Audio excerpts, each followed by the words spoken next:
Modern football is different from the game of the early 20th century in that there is no longer just a sporting competition but a real industry.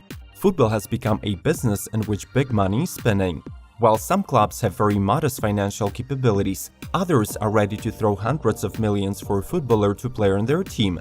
But where do the football clubs obtain that kind of money? We have identified three main sources. Subscribe to Football Geeks and let's geek them out.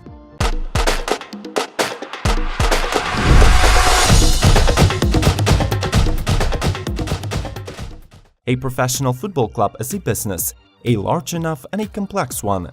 To stay afloat, clubs, in addition to football players and coaches, have a huge staff of managers and marketers who carry out diverse activities both within their own country and on the international market. But no matter how difficult it may sound at the first glance, the income of any professional club can be divided into three main groups: Matchday, commercial, and broadcasting. Are you surprised that we did not mention the transfers? No, we're not mistaken. Transfers can sometimes bring huge profits, but their role in the club's activities is not constant. No club in the world operates based only on the possible transfers. Of course, there are such examples as the Portuguese Porto and Benfica, who earn huge money by cultivating future football stars from the Latin American young talents. The whole top division of the Netherlands is a potential pool of young talents as well, and the matches of the Eredivisie are teeming with scouts from various clubs. But still, in the long run, transfer activity does not guarantee the club's longevity. Therefore, we do not single it out as one of the main sources of income, but only note that at some point, the club can profitably sell its young talent and replenish the club's treasury. Alright, so let's get to the actual income sources. Number 3. Matchday revenues. They include the income generated during preparation for the match and on the day of the match itself. In other words, these are ticket sales as well as drinks, food, and club's merchandise. However, matchday revenues bring more financial advantage to those clubs that attract bigger crowds due to their popularity, stadium capacity, and ticket prices.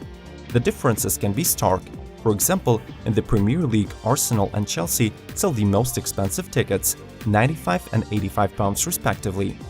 At the same time, the most expensive matchday tickets among middle clubs do not exceed £40 to £50. For this reason, many clubs in our time are interested in the reconstruction of their stadium or in moving to a new one. Think about how many clubs you know have changed their registration in the last 10 years. Clubs are interested in selling more tickets even if they're in the cheapest sectors. The holders of the cheapest ticket can potentially spend 5 to 10 times more buying drinks and food to brighten up their 2-hour stay at the stadium. Barcelona and Real Madrid are the most skilled in the matchday revenues. Last season, they earned £110 and £109 million respectively. Spanish clubs compensate considerably lower ticket prices by their huge stadiums. Manchester United, Arsenal, and Bayern Munich close the top 5. Number 2. Commercial activities. This source of income is the most diverse. It is often divided into sponsorship and marketing. Football clubs usually have lucrative sponsorship and advertising contracts, but in addition to that, they also sell football merchandise online or through their own stores. Don't underestimate the power of the sold t-shirt. Sometimes, owing to the popular surname on the back, a club can beat off the cost of the expensive player's transfer in a few weeks. Of course, this option works mostly for the top clubs. By their reach opportunities, advertising in sports has the widest audience. Companies from different niches have more instruments to promote their brand. Fans do remember better those products that they see during the match. Have you noticed how often the big clubs of different countries cooperate with the company Emirates Airlines? Arsenal, Real Madrid, PSG, Milan, and Benfica, all these clubs have Fly Emirates as their global sponsor. The company spends 35% of its advertising budget on the advertising in football. In general, Barcelona received the biggest sponsorship pie this year, almost £200 million. At the same time, the lion's share of this amount was obtained only through 2 major deals, with Nike on the part of the football kits and with Rakuten as the main global sponsor. Now hold on tight to your seat. According to the recently signed kit supplier deal, Nike will pay Barcelona $100 million per season over the next 10 seasons. Not far behind are Real, Manchester United, Bayern Munich and Liverpool, who are all on the top 5 list in terms of the highest sponsorship incomes. Number 1. Broadcasting rights. Although sponsorship in football can bring huge sums, the level of sponsor revenues of a club directly depends on its popularity, size and squad. The smaller the club, the smaller role the previous two sources will play in the preparation of a club's budget.